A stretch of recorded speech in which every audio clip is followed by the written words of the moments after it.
ടിപ്പുവിൻ്റെ ക്രൂരകൃത്യങ്ങളുടെ കഥ നമ്മൾ കഥയമ്മയിൽ പറഞ്ഞുകൊണ്ടിരിക്കുകയാണ്. കഥയല്ല, ചരിത്രം. അപ്പോൾ അതിനകത്ത് ഇടയ്ക്ക് ഒരു കഥാപാത്രത്തെക്കുറിച്ച് രാമേന്ദ്രൻ സാർ പറഞ്ഞു, ആയാസ് ഖാൻ. ഇവിടെ നിന്ന് പിടിച്ചുകൊണ്ടുപോയ ഒരു ഹിന്ദു ബാലൻ അല്ലേ, അതെ, മതം മാറ്റി ടിപ്പുവിൻ്റെ അച്ഛൻ ഹൈദർ അതെ വളർത്തുമകനാക്കി. അതെ. ടിപ്പുവിനേക്കാളും ഇഷ്ടം ഹൈദറിന് ആ ഹിന്ദു ബാലനോടായിരുന്നു. അതെ. ആയാസ് ഖാൻ എന്ന് പേരിട്ട ആ ബാലൻ. ആ ബാലൻ്റെ കഥയൊന്ന് പറഞ്ഞാലോ? അതായത് നമ്മൾ ഈ ചരിത്രം വായിക്കുമ്പോൾ വലിയ കഥാപാത്രങ്ങളിൽ നിന്ന് തോന്നുന്ന പല ആളുകളെയും കാണാറുണ്ട്. ഇപ്പോൾ ശക്തൻ തമ്പുരാൻ, പഴശ്ശിരാജ, കുഞ്ഞാലി മരക്കാർ, ഇങ്ങനെ ഈ മുമ്പ് സിനിമ വന്നതുകൊണ്ടും കൂടിയൊക്കെ ആയിരിക്കണം ഇവരിൽ പലരുമൊക്കെ നിറഞ്ഞു നിൽക്കുന്നത്. പക്ഷേ ഞാൻ വായിച്ച ചരിത്രത്തിൽ ഇവരെക്കാൾ ഒക്കെ തിളക്കത്തോടുകൂടി നിൽക്കുന്ന ഒരു കഥാപാത്രമായിട്ടാണ് ആയാസ് ഖാൻ എനിക്ക് തോന്നിയത്. കാരണം പറയുമ്പോൾ രാമേന്ദ്രൻ സാറിനോട് പറഞ്ഞു, ഒരു സിനിമയാക്കാനുള്ള ക്യാരക്ടറാണ് ആയാസ് ഖാൻ. അതെ. പക്ഷെ ഒരു സിനിമയുടെ അത്രയും കഥ ഞാൻ ഇന്ന് പറയാൻ ഉദ്ദേശിക്കുന്നില്ല. നമുക്കൊരു സമയത്തിൻ്റെ പരിധിയും കാര്യങ്ങളും ഒക്കെ ഉണ്ട്. പക്ഷേ ഇങ്ങേര് ഇവിടെ സൈന്യാധിപനായിരുന്നു, കോലത്തിരിയുടെ. അത് കഴിഞ്ഞിട്ട് ഹൈദരാലി അങ്ങോട്ട് കൊണ്ടുപോകുന്നു. വലിയ വിദ്യാഭ്യാസമൊന്നുമില്ല, കളരി അഭ്യാസം ഒക്കെ ഉള്ളൂ. ആ കാലത്ത് അങ്ങനെയാണല്ലോ, 18 വയസ്സ് വരെ കളരി പഠിക്കും. അത് കഴിഞ്ഞിട്ട് അങ്ങോട്ട് ചെന്നിട്ട് അവിടെയും സൈന്യാധിപനാകുന്നു. ചിത്രദുർഗയിൽ ഗവർണറാക്കുന്നു ഹൈദരാലി. അത് കഴിഞ്ഞിട്ട് ബേദനൂർ ഈ ഗവർണറാക്കുന്നു. ഈ നൈസാമിനെ പോലെ പല ആളുകളുടെ അടുത്തേക്ക് നയതന്ത്ര ദൗത്യങ്ങൾക്ക് അയക്കുന്നു. എല്ലാ സ്ഥലത്തും വിജയിക്കുന്നു.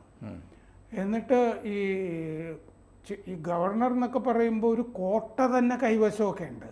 ഈ കോട്ടയുടെ അകത്ത് ഖജാനയുണ്ട്.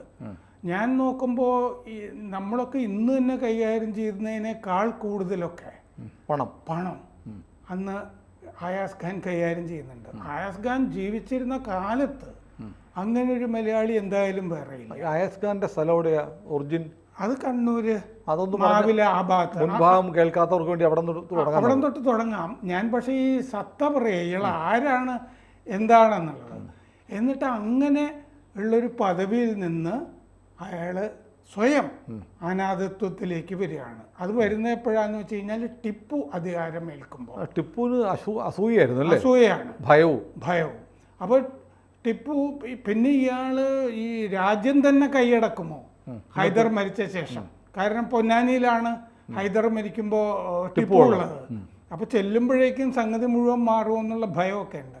പക്ഷെ അങ്ങനെ രാജ്യം പിടിക്കണമെന്ന് ആയാസ് ഖാൻ ഉണ്ടായിരുന്നില്ല. കാരണം ടിപ്പുവിന്റെ അച്ഛനല്ലല്ലോ ആയാസ് ഖാന്റെ അച്ഛൻ. അതാണ്, അങ്ങനെയൊന്നും ഉണ്ട്. നല്ല കുടുംബത്തിൽ നല്ല കുടുംബത്തിൽ ജനിച്ച മലബാറിലെ ഹിന്ദു ആയിരുന്നു. അതെ. അപ്പോൾ ഇദ്ദേഹത്തിന്റെ പേര് വെള്ളവ. പക്ഷേ എനിക്കത് അഭിപ്രായ വ്യത്യാസമുണ്ട്. അയാസ് ഖാന് മൈസൂർ സിംഹാസനത്തിൽ കയറാമായിരുന്നു. കയറിയിട്ട് ഈ ടിപ്പുവിനെ അങ്ങ് വെട്ടിക്കൊല്ലണമായിരുന്നു. ശരിയായിരുന്നു, അങ്ങനെ ചെയ്യാനുള്ള അവസരം ഉണ്ടായിരുന്നു. പക്ഷെ ടിപ്പു ഇയാളെ കൊല്ലാൻ ശ്രമിച്ചു. അതല്ലേ, നമുക്ക് ആ കഥയിലേക്ക് വരാം. വെള്ളവ കമ്മാരൻ നമ്പ്യാർ എന്നാണ് ആയാസ് ഖാൻ്റെ പഴയ ഹിന്ദു പേര്. ഈ സി കുഞ്ഞിരാമമേനോൻ ഒരു ചരിത്ര നോവൽ എഴുതിയിട്ടുണ്ട്, വെള്ളവ കമ്മാരൻ. വെള്ളുവ എന്നല്ല, വെള്ളവ കമ്മാരൻ. ഇദ്ദേഹത്തെ കുറിച്ചാണോ? ഇദ്ദേഹത്തെ പറ്റിയാണ് നോവല്. ഇതൊക്കെ കേട്ട ശേഷം ആ നോവല് സാഹിത്യ അക്കാദമിയില്ലേ തൃശ്ശൂരിൽ, ഈ പഴയ നോവല് ഒരു 10 കൊല്ലം മുമ്പ് വീണ്ടും അവരിറക്കിയതായിട്ട് എനിക്ക് ഓർമ്മയുണ്ട്. ഞാനത് നോവല് വാങ്ങുകയൊക്കെ ചെയ്തിരുന്നു. അക്കാദമി പ്രസിദ്ധീകരണമാണ്, അക്കാദമിയിലാണ് ഇറക്കിയത്. അപ്പോൾ അത് കഴിഞ്ഞിട്ട് ആ നോവലിൽ പക്ഷെ ഒരുപാട് ഫിക്ഷൻ ഉണ്ട്. പിന്നീട് ചരിത്രരേഖകൾ കുറേ വന്നിട്ടുണ്ട്. ദൃക്സാക്ഷി വിവരണങ്ങളൊക്കെ ഞാൻ ആയാസ് ഖാനെ പറ്റി വായിച്ചിട്ടുണ്ട്. സിനിമയ്ക്ക് എടുക്കാവുന്ന ധാരാളം. മാത്രമല്ല ബ്രിട്ടീഷുകാരുമായിട്ടുള്ള ഇടപാടുകൾ, ജനറൽ മാത്യൂസ് ബേദന്നൂർ പിടിക്കാൻ വരുമ്പോൾ ബ്രിട്ടീഷുകാരുമായിട്ടും ഇടപെടുന്നുണ്ട്. അങ്ങനൊരു വലിയ കഥാപാത്രമാണ് ഈ വെള്ളവക്കമാരൻ നമ്പ്യാർ. ഏതാണ്ട് 1713 ആണ് ജനനം. 1799 ആണ് മരണം. ഒരു സാമ്രാജ്യം തന്നെ ഉള്ളംകൈയിൽ കൊണ്ടു നടന്നിരുന്ന ഒരാൾ. അപ്പോൾ ഖജനാവിൽ അവസാനം അദ്ദേഹം വിടുമ്പോൾ 12 മില്യൺ പൗണ്ട് ഉണ്ടായിരുന്നു എന്നാണ് ബ്രിട്ടീഷ് രേഖകളിൽ കാണുന്നത്. 12 മില്യൺ പൗണ്ട് ഇന്ന് നമ്മൾ കണക്കാക്കുമ്പോൾ 110 കോടി രൂപ. അത് അദ്ദേഹം പല ആളുകൾക്ക് പങ്കിട്ട് കൊടുത്തിട്ടാണ് വിടുന്നത്, ഈ ഖജനാവിലുണ്ടായിരുന്ന പൈസയൊക്കെ. അപ്പോൾ ചാലിൽ, കണ്ണൂർ തലശ്ശേരി ചാലിൽ വെള്ളവ എന്ന് പറഞ്ഞ തറവാട്ടിലാണ് ജനിക്കുന്നത്. വലിയ മാടമ്പി കുടുംബമാണ്. പള്ളിയത്ത് കണ്ണൻ അച്ഛൻ, കല്യാണി അമ്മ. അധികാരിയായിരുന്ന രൈരു നമ്പ്യാരുടെ മകളാണ് ഈ കല്യാണി. ഈ രൈരു നമ്പ്യാരുടെ ഒരു കഥ എന്താന്ന് വെച്ചാൽ, രൈരു നമ്പ്യാരുടെ ഭാര്യ മരിച്ചുപോയി, രണ്ടാമത് കല്യാണം കഴിച്ചു. പക്ഷേ ഈ രണ്ടാമത് കല്യാണം കഴിച്ച സ്ത്രീക്ക് പയ്യൻ കോമർ എന്ന് പറഞ്ഞിട്ട് ഈ രൈരു നമ്പ്യാരുടെ ഒരു സഹായിയുമായിട്ട് എന്തോ ഒരു അവിഹിത ബന്ധം ഉണ്ടായിരുന്നോ എന്നൊക്കെ രൈരു നമ്പ്യാർക്ക് സംശയം ഉണ്ടായിരുന്നു. അങ്ങനെ ഈ രണ്ടാമത്തെ ഭാര്യയും മരിച്ചുപോയി, ദുരൂഹ സാഹചര്യത്തിലാണ്. അപ്പോൾ പയ്യൻ കോമർ എന്ന് പറഞ്ഞ സഹായി കൊന്നതാണോ എന്നൊരു സംശയം ഉണ്ടായിരുന്നു. അപ്പോൾ ഈ പയ്യൻ കോമർ കൈകാര്യം ചെയ്തിട്ട് രണ്ടാമത്തെ ഭാര്യയുടെ മരണത്തിന് കാരണക്കാരനായവരെ കൊല ചെയ്യുന്നത് വരെ ഞാൻ ഇടത് കൈ കൊണ്ട് ഭക്ഷണം കഴിക്കൂ എന്നൊരു പ്രതിജ്ഞ ചെയ്തിരുന്നു. അത് കഴിഞ്ഞ് ഇവരുടെ ശ്രാദ്ധത്തിൻ്റെ ദിവസം ആളുകൾ ഭക്ഷണം ഒക്കെ കഴിക്കാനായിട്ട് ഇല വെച്ചിട്ട് ഇരുന്ന് കഴിഞ്ഞപ്പോൾ അല്ല, ഈ പയ്യൻ കോമർ അപ്പുറത്തിരിപ്പുണ്ട്.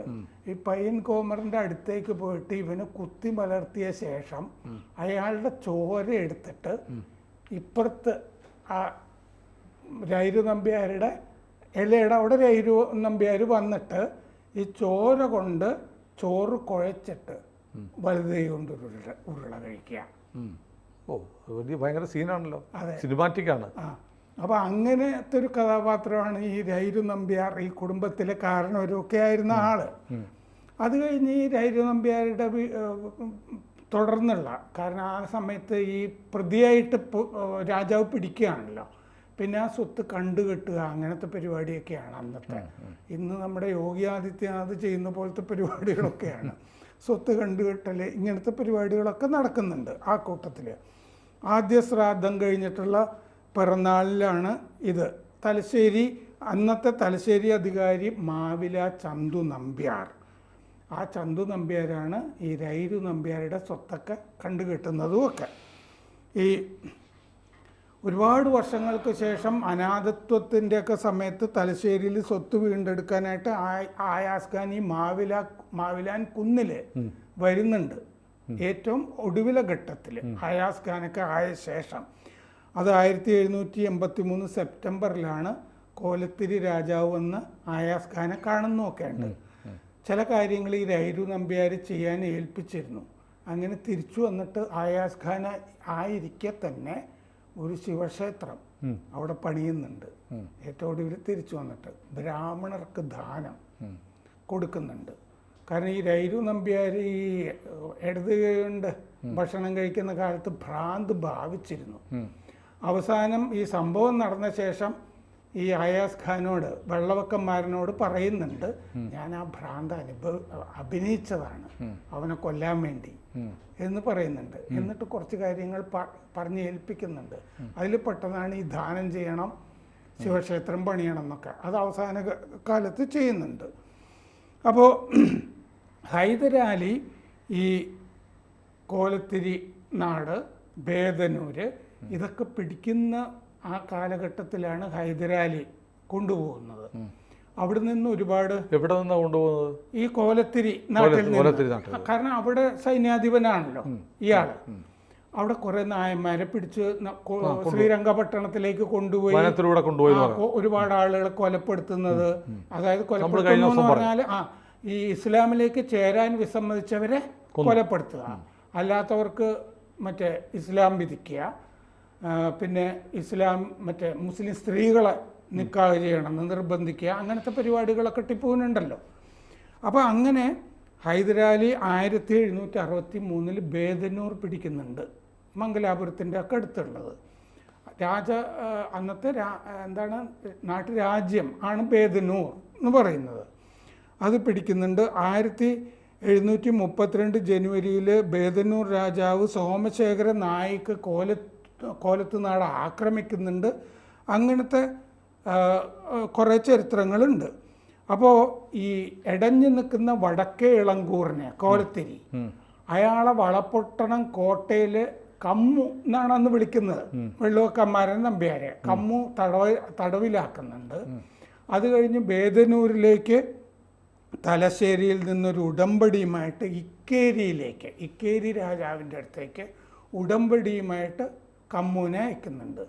ആ ഉടമ്പടിയുമായിട്ട് പോകുമ്പോൾ അവിടെ ഒരു ഉപജാപം നടന്നിട്ട് ഇക്കേരി രാജാവിൻ്റെ മന്ത്രി സുബ്രഹ്മണ്യ അയ്യര് ഈ ഇളങ്കൂർ ഇടഞ്ഞു നിൽക്കുന്ന വിമത രാജാവുമായിട്ട് ചേർന്നിട്ട് ഇദ്ദേഹത്തിനെ മുകളിൽ നിലയിൽ പാർപ്പിച്ചിട്ട് മരത്തിൻ്റെ നിലമാണ് അടിയിൽ, അത് താഴെ നിന്ന് വലിച്ച് താഴേക്കിട്ടിട്ട് ഇയാളെ കൊലപ്പെടുത്താനായിട്ട് ശ്രമിക്കുന്നൊക്കെ ഉണ്ട്. അയാസ് ഖാനെ മറ്റേ കമ്മു ആയിരുന്ന കാലത്ത്. അങ്ങനെ നിലത്ത് വീണിട്ട് ഹൈദര് കണ്ടെടുത്ത് കൊണ്ടുപോവുകയാണെന്ന് പറഞ്ഞിട്ടൊരു വേർഷൻ ഉണ്ട്. ഈ ഏതായാലും കൊണ്ടുപോയി മതം മാറ്റി അവരുടെ സേനയിൽ ചേർത്തു. പിന്നെ ഈ മകനെ പോലുള്ള വാത്സല്യം വന്നത് എന്തുകൊണ്ടാണ്? അത് മറ്റേ ടിപ്പുവിന് വലിയ ബുദ്ധിയും വിവരമൊന്നുമില്ല, മോനായിട്ട് കൊണ്ടു കിടക്കാമെന്ന് മാത്രമേ ഉള്ളൂ എന്ന് തോന്നിയിട്ടാണ്. ഇയാൾക്ക് പലതരം കഴിവുകൾ എവിടെ പരീക്ഷിച്ചാലും അവിടെയൊക്കെ വിജയിക്കുന്നുണ്ട് എന്ന് പറഞ്ഞാൽ പിൻഗാമിയാക്കാൻ പറ്റിയ ആൾ എന്നുള്ളൊരു ഇമ്പ്രഷൻ കിട്ടുന്നുണ്ട്. നേരത്തെ പറഞ്ഞ പോലെ നൈസാമിൻ്റെ അടുത്തുമൊക്കെ നരേന്ദ്ര പരിപാടിക്കൊക്കെ അയക്കുമ്പോൾ അങ്ങനെ ചെയ്യുന്നുണ്ട്. അപ്പോൾ ഈ കമ്മു ആ മറ്റേ ഫ്ലോറ് ഒരു കപ്പി വെച്ച് താഴേക്ക് വലിച്ചിട്ട് കൊണ്ടുപോകുമ്പോൾ ഈ കമ്മു മഖ്ദൂമിനൊപ്പം സേനാധിപൻ ഹൈദരാലിയുടെ സേനാധിപൻ മഖ്ദൂമിനൊപ്പമാണ് ശ്രീരംഗപട്ടണത്തിലേക്ക് പോകുന്നതെന്ന് പറയുന്നുണ്ട്. അപ്പോൾ അവിടെ ചെല്ലുമ്പോൾ ടിപ്പു ഒരു കുതിരപ്പുറത്ത് നിന്ന് മുകളിൽ നിന്ന് കുന്തം കൊണ്ടൊരു കാളയുടെ വയറ് കുത്തി പുറത്തേക്ക് എടുക്കാനായിട്ട് ശ്രമം നടത്തുന്നതായിട്ട് കാണുന്നുണ്ടെന്ന്.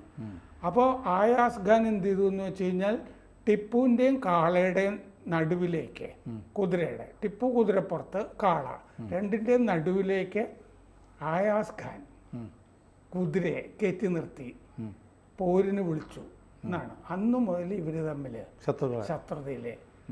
പിന്നെ ഈ കാളയെ കൊല്ലാൻ പറ്റുന്നില്ലല്ലോ നടുക്ക് ആയാസ് ഖാൻ വന്ന് നിന്നോടുകൂടി അന്നു മുതൽ ശത്രുതയാണ് എന്നാണ് കഥ ഈ ചരിത്രത്തിൽ പറയുന്നത്. അപ്പോൾ മതം മാറ്റിയിട്ട് ആസാദി ഇല്ലാഹി എന്ന് പറഞ്ഞ സേനയിൽ ചേർത്തു. പുതുതായിട്ട് ഇസ്ലാമിൽ ചേരുന്നവരുടെ സേനയാണ് ആസാദി ഇല്ലാഹി ഹൈദറിൻ്റെ.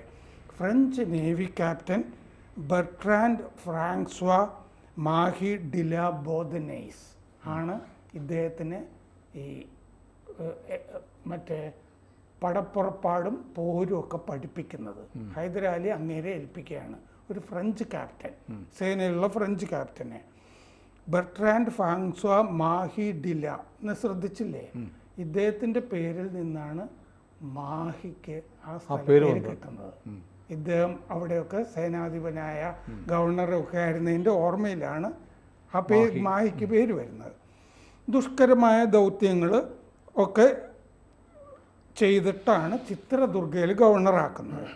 അത് കഴിഞ്ഞ് എനിക്ക് ഗവർണറൊന്നും ആകാൻ പറ്റില്ല, എനിക്ക് കന്നഡ അറിയില്ല, ഹിന്ദി അറിയില്ല എന്ന് ഹൈദരാലിയോട് പറഞ്ഞപ്പോൾ ഹൈദരാലി പറഞ്ഞു, നീ വലത് കയ്യിൽ ചാട്ട കരുതുക, അത് മഷിയും പേനയും ചെയ്യുന്നതിൻ്റെ ഒക്കെ അപ്പുറം അത് ചെയ്തോളൂ എന്ന് പറഞ്ഞു ചാട്ട കൊടുത്തയച്ചു. ഈ ചാട്ട എപ്പോഴും കരുതുക എന്ന് പറഞ്ഞു. അങ്ങനെ കുറേ സംഭവങ്ങൾ ഇടയ്ക്ക് നടക്കുന്നുണ്ട്. ആ ഭാഗം നമ്മൾ വെട്ടിച്ചുരുക്കുകയാണ്. മുംബൈയിൽ ഈ പൊന്നാനിയിൽ നിന്ന് മറ്റേ ഹൈദരാലി മരിച്ചു കഴിയുമ്പോൾ അങ്ങോട്ട് പോകുന്നുണ്ട്. ടിപ്പു കരുതുന്ന ഒരുപക്ഷെ ആയാസ് ഖാൻ സുൽത്താനാവും എന്നൊക്കെ ഉള്ളത് ശരിയാണ്. പക്ഷേ ആ സമയത്ത് ഈ ആംഗ്ലോ ഫ്രഞ്ച് യുദ്ധമൊക്കെ നടക്കുന്നുണ്ട്. മാഹി അവരുടെ കയ്യിൽ വരുന്നുണ്ട്. 1778 ബ്രിട്ടൻ ഹൈദറിനെതിരെ തിരിയുന്നുണ്ട്. അങ്ങനെ ഹൈദറിനെതിരെ തിരിയുമ്പോൾ മുംബൈയിൽ നിന്ന് ഈ ബേദനൂർ, ഹൈദർ അലിയുടെ കയ്യിലിരിക്കുന്ന ബേദനൂർ പിടിക്കാനായിട്ട് ജനറൽ റിച്ചാർഡ് മാത്യൂസ് വരുന്നുണ്ട്. അപ്പോൾ ചിത്രദുർഗയിൽ നിന്ന് ഈ ബ്രിട്ടീഷുകാരെ നേരിടാനായിട്ട് ബേദനൂർ ഗവർണറായിട്ട് മാറ്റുകയാണ് ഇങ്ങനെ. അപ്പോൾ ഈ പൊന്നാനിയിൽ നിന്ന് മറ്റേ ഹൈദരാലി മരിച്ചിട്ട് ടിപ്പു ചെല്ലുമ്പോൾ ബേദനൂർ ഗവർണറാണ്. ശ്രീരംഗപട്ടണത്ത് എത്താൻ എളുപ്പമാണ് ബേദനൂരിൽ നിന്ന്. അത് അയാസ് ഖാൻ ചെയ്യുന്നില്ല. അപ്പോൾ 1782 ഡിസംബർ 12 ആണ് ഹൈദരാലി മരിക്കുന്നത്. പൊന്നാനി അങ്ങോട്ട് പോയി, പൊന്നാനിയിൽ നിന്ന് അങ്ങോട്ട് പോയി സുൽത്താനായി ടിപ്പു സുൽത്താനായി. ആ സമയത്ത് ഈ ബേദനൂർ കോട്ടയിലൊരു ഉപസൈന്യാധിപനുണ്ട്, ഷെയ്ഖ് ഇബ്രാഹിം ഖാൻ. ബേദനൂർ ഗവർണറായിട്ട് അയാസ് ഖാൻ ഇരിക്കുന്നു, കോട്ടയില് ഉപസൈന്യാധിപനായിട്ട് ഷെയ്ഖ് ഇബ്രാഹിം ഖാൻ. ഈ ഷെയ്ഖ് ഇബ്രാഹിം ഖാനും ഹിന്ദു മതത്തിൽ നിന്ന് ഇസ്ലാമിക്കിലേക്ക് മതം മാറിയ ആളാണ്. നോക്കുമ്പോൾ രണ്ടുപേരും പഴയ നായന്മാരാണ്. അപ്പോൾ അങ്ങനെ ഷെയ്ഖ് ഇബ്രാഹിം ഖാൻ്റെ അടുത്തേക്ക് ടിപ്പു ഒരു ദൂതനെ അയക്കുകയാണ്. പക്ഷേ ഷെയ്ഖ് ഇബ്രാഹിം ഖാൻ ആ സമയത്ത് ആയാസ് ഖാൻ്റെ കൂടെ ഇരിക്കുകയാണ്. അപ്പോൾ ദൂതൻ ഇവരുടെ അടുത്തേക്കാണ് ചെല്ലുന്നത്. ഈ ദൂതൻ കൊണ്ടുപോകുന്ന കടലാസ് ആയാസ് ഖാൻ്റെ കയ്യിലാണ് കിട്ടുന്നത്. ആയാസ് ഖാൻ അത് വായിച്ചു നോക്കി. ഇബ്രാഹിം ഖാനുള്ള കത്താണ്. അതിൽ പറഞ്ഞിരിക്കുന്നത്, നീ എത്രയും വേഗം ആയാസ് ഖാനെ തീർക്കണം എന്ന് ടിപ്പു എഴുതിയ കത്താണ്, ഇബ്രാഹിം ഖാൻ എഴുതിയ കത്താണ് കിട്ടുന്നത്. ഇനി ഈ ഇബ്രാഹിം ഖാനെ വെച്ചുകൊണ്ടിരുന്നിട്ട് കാര്യമില്ലല്ലോ, വിശ്വസിക്കാൻ കൊള്ളില്ല. ആയാസ് ഖാൻ ഈ അതുവരെ സുഹൃത്തായിരുന്ന ഇബ്രാഹിം ഖാനെ അവിടെ വെച്ച് വാളുകൊണ്ട് വെട്ടിക്കൊല്ലുന്നു, ഒരു ശത്രുവിനെ അമർച്ച ചെയ്യുന്നു. അത് കഴിഞ്ഞ് ഇനി ഇയാൾ ടിപ്പു എപ്പോഴും എന്നെ കൊല്ലാൻ ആരെങ്കിലും അയക്കും എന്നുള്ള വികാരം ആയാസ് ഖാന് സ്വാഭാവികമായിട്ട് ഉണ്ടാവുകയാണ്. ജനറൽ മാത്യൂസ് ബ്രിട്ടീഷ് ജനറൽ വരുന്നു ബേദനൂർ പിടിക്കാൻ. അപ്പോൾ വലിയ റെസിസ്റ്റൻസ് ഒന്നും കൊടുക്കുന്നില്ല അയാസ് ഖാൻ. ബേദനൂർ വിട്ടുകൊടുത്തു അങ്ങോട്ട് ബ്രിട്ടന്. ഇനി ടിപ്പുവിൻ്റെ കൂടെ നടന്നിട്ട് കാര്യമില്ല എന്നുള്ളതുകൊണ്ട്. അപ്പോൾ ചില കണ്ടീഷൻ വയ്ക്കുന്നുണ്ട്, എനിക്ക് തലശ്ശേരിയിലേക്ക് സുരക്ഷിതമായിട്ട് പോകാൻ ഉള്ള കാര്യങ്ങളൊക്കെ ചെയ്തു തരണം. ഫിറോസ് എന്ന് പറഞ്ഞ എൻ്റെ കുതിരയെ എനിക്ക് അങ്ങോട്ട് കൊണ്ടുപോകാനുള്ള സൗകര്യവും ചെയ്തു തരണം. ഇതൊക്കെ ജനറൽ മാത്യൂസ് സമ്മതിക്കുന്നുണ്ട്. അങ്ങനെ ബേദനൂർ മാത്യൂസിന് കൊടുത്തിട്ട് ഫിറോസ് എന്ന് പറഞ്ഞ കുതിരപ്പുറത്ത് 50 ബ്രിട്ടീഷ് ഭടന്മാരുടെ അകമ്പടിയോട് കൂടി ആയാസ് ഖാൻ വരികയാണ്. കപ്പലിൽ ആ കുതിരയുമുണ്ട്. അങ്ങനെ തലശ്ശേരിയിൽ വന്നു. കപ്പലിൽ കുതിര മറ്റേ ആ സമയത്ത് ഖജനാവിൽ ഉണ്ടായിരുന്ന പണം, ആ പണം എല്ലാവർക്കും വീതിച്ചു കൊടുക്കുന്നുണ്ട്. രഘുനാഥ് പന്ത് എന്ന് പറഞ്ഞ മന്ത്രി ഉണ്ടായിരുന്നു. പന്തിന് ഒരു വലിയ പങ്ക് കൊടുക്കുന്നതായിട്ടും ചരിത്രത്തിൽ പറയുന്നുണ്ട്. ബാക്കി സൈനികർക്കുമൊക്കെ വീതിച്ചു കൊടുത്തു ഖജനാവിലെ പണം. 3-ാമത്തെ ദിവസം മാവിലാൻ കുന്നിലെത്തി. ശരിക്കും ഒറിജിനൽ തറവാട് നിൽക്കുന്ന സ്ഥലത്ത് ശിവക്ഷേത്രം പണിതു, നമ്പൂതിരിമാർക്ക് ഭൂമിദാനം ചെയ്തു. അപ്പോഴേക്കും മറ്റേ മംഗലാപുര ഉടമ്പടി ടിപ്പുവായിട്ട് ബ്രിട്ടൻ വന്നു. അതിൽ മലബാർ ടിപ്പുവിന് വിട്ടുകൊടുക്കുകയാണ്. ടിപ്പുവിന് വിട്ടുകൊടുക്കുമ്പോൾ ഇനി മലബാറിൽ നിന്നാലും രക്ഷയില്ല ആയാസ് ഖാന്. മാത്രമല്ല, ഉടമ്പടിയുടെ ഭാഗമായിട്ട് ടിപ്പു ചോദിക്കുന്ന ഒരാവശ്യം, എനിക്ക് ആയാസ് ഖാനെ വിട്ടു തരണം എന്നുള്ളതായിരുന്നു. അത് പക്ഷെ ബ്രിട്ടൻ നിരസിക്കുന്നുണ്ട്. കാരണം ജനറൽ മാത്യൂസ് സുരക്ഷിതത്വം ഉറപ്പ് കൊടുത്തതാണ്. അങ്ങനെ ആയാസ് ഖാനെ തടവിൽ കൊടുത്തില്ല.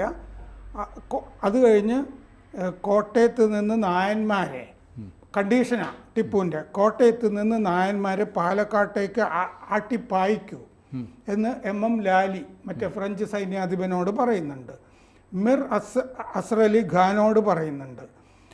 ഈ നായന്മാരെ മുഴുവൻ ഉന്മൂലനം ചെയ്യുക, order of extermination of Nairs എന്ന് പറഞ്ഞിട്ട് കൊടുക്കുന്നുണ്ട്. 1786-89 നായന്മാരെ കൂട്ടമായിട്ട് ശ്രീരംഗപട്ടണത്തിലേക്ക് കൊണ്ടുപോയി മതം മാറുന്നുണ്ട്, കൊല്ലുന്നുമുണ്ട്. 1766 15,000 നായന്മാരെ ബേതന്നൂർക്ക് കൊണ്ടുപോകുന്നുണ്ട്. 200 പേര് മാത്രമാണ് ശേഷിക്കുന്നത് ആ കൂട്ടത്തിൽ. അത് കഴിഞ്ഞ് മസഗോണിലേക്ക്, മുംബൈയിലേക്ക് ബ്രിട്ടൻ കൊണ്ടുപോകുന്നു. അവിടെ ജീവിച്ചോളാൻ പറയാണ് ആയാസ് ഖാനോട്. മുംബൈയിൽ അവരുടെ സുരക്ഷിതമായ കാര്യങ്ങളൊക്കെ. അപ്പോൾ ഇങ്ങനെ മറ്റേ ഒരു ബംഗ്ലാവ് കൊടുത്തു, ബംഗ്ലാവിൽ അനാഥാലയം നടത്തുകയായിരുന്നു എന്നൊക്കെ വേർഷനുണ്ട്. ഈ നോവലിലും അങ്ങനെയാണ് പറയുന്നത്. പക്ഷെ ഞാൻ ചരിത്രം നോക്കുമ്പോൾ അങ്ങനെയല്ല. ഒരു അനാഥാലയത്തിൽ അന്തേവാസിയായിട്ടാണ് അന്ത്യം എന്നാണ്. 4,000 രൂപ പെൻഷൻ കിട്ടുന്നുണ്ടായിരുന്നു, ബ്രിട്ടന്റെ പെൻഷൻ. കാരണം ബേതന്നൂർ വിട്ടുകൊടുത്ത ഭരണാധികാരിയാണല്ലോ. 1,000 രൂപ പെൻഷൻ, 4,000 രൂപ. ഈ ഒടുവിൽ നമ്മൾ നോക്കുമ്പോൾ ആയാസ് ഖാൻ്റെ ഒരു മകൻ്റെ കഥ ചരിത്രത്തിലുണ്ട്. ഈ പൈതൃക സ്വത്തിന് 1792 അവകാശം ഉന്നയിച്ചൊരു മകൻ വരുന്നുണ്ട്. 4,000 രൂപ പെൻഷൻ എനിക്ക് തരണം എന്നു ഈ മകൻ ബ്രിട്ടനോട് ആവശ്യപ്പെടുന്നുണ്ട്. പ്രായപൂർത്തിയാകാത്ത മകനാണ് ഫയാസ് എന്നാണ് പേര്. ബാപ്പയുടെ പെൻഷൻ എനിക്ക് അർഹതയുണ്ട് എന്നൊക്കെ പറയുന്നുണ്ട്. എന്നിട്ട് ഉള്ള സ്വത്തൊക്കെ വെച്ചിട്ട് ലണ്ടനിലും കേസ് നടത്തുന്നുണ്ട്. ഈ വക്കീൽ ഒരുപാട് പൈസ അടിച്ചു പോകുന്നു എന്നല്ലാതെ അതിന് ഗുണമൊന്നും ഉണ്ടായില്ല. അത് കഴിഞ്ഞ് ഈ വക്കീല് മഹിയലുദ്ദീൻ, ഈ ഫയാസിൻ്റെ വക്കീല് മഹിയലുദ്ദീന് വേണ്ടിയിട്ട് ലണ്ടനിൽ പോകാനും ഒക്കെ ഒരുപാട് പൈസ ഒക്കെ ചിലവാക്കിയിട്ട് ഈ മകന് വലിയ കടബാധ്യത വരുന്നുണ്ട്. ഈ മഹിയലുദ്ദീൻ എന്ന് പറഞ്ഞ വക്കീല് ലണ്ടനിൽ നിന്ന് തിരിച്ച് കപ്പലിൽ വരുമ്പോൾ ഈ കേസിൻ്റെ രേഖകൾ മുഴുവൻ കപ്പൽ മുങ്ങിയിട്ട് ബംഗാൾ ഉൾക്കടലിൽ ഇല്ലാതാവുകയാണ് കേസിൻ്റെ രേഖകൾ. ഇത്രയും കഥയാണ് ആയാസ് ഖാൻ്റെത് നമ്മൾ അറിയുന്നത്. ശരിക്കും ഒരു സിനിമാ കഥ പോലെ ഉണ്ട്. പിന്നെ ഇതിനകത്ത് സാറ് പറയാത്ത ഒരുപാട് കഥകളുണ്ട്. കാരണം സമയം പ്രേക്ഷകർക്ക് അവരുടെ ഡാറ്റ നോക്കണം, GB തീർന്നു പോരുത്, സമയം നോക്കണം. അതുകൊണ്ട് ചുരുക്കി പറഞ്ഞതാണ്. താല്പര്യം പ്രേക്ഷകർക്കുണ്ടെങ്കിൽ ആയാസ് ഖാൻ്റെ മറ്റു ചില കഥകൾ മറ്റൊരിക്കൽ പറയാം. അതെ, അത് ബ്രിട്ടീഷുകാർ എഴുതിയ അവസാനത്തെ ആ പോക്കിൻ്റെ ദൃക്സാക്ഷി വിവരണമുണ്ട്. അതെല്ലാം നമുക്ക് യാത്രാ വിവരണമൊക്കെ ആയിട്ട് പറയാവുന്നതാണ്, എഴുതിയിട്ടുണ്ട്. അപ്പോൾ കഥയമ്മയ്ക്കൊപ്പം വീണ്ടും സഞ്ചരിക്കുക. നമുക്ക് അടുത്ത ദിവസം വീണ്ടും കാണാം. കൂടുതൽ വാർത്തകളും വിശേഷങ്ങളും നിങ്ങളിലേക്ക് എത്താൻ ABC മലയാളം സബ്സ്ക്രൈബ് ചെയ്യുക, ബെൽ ബട്ടണും അമർത്തുക.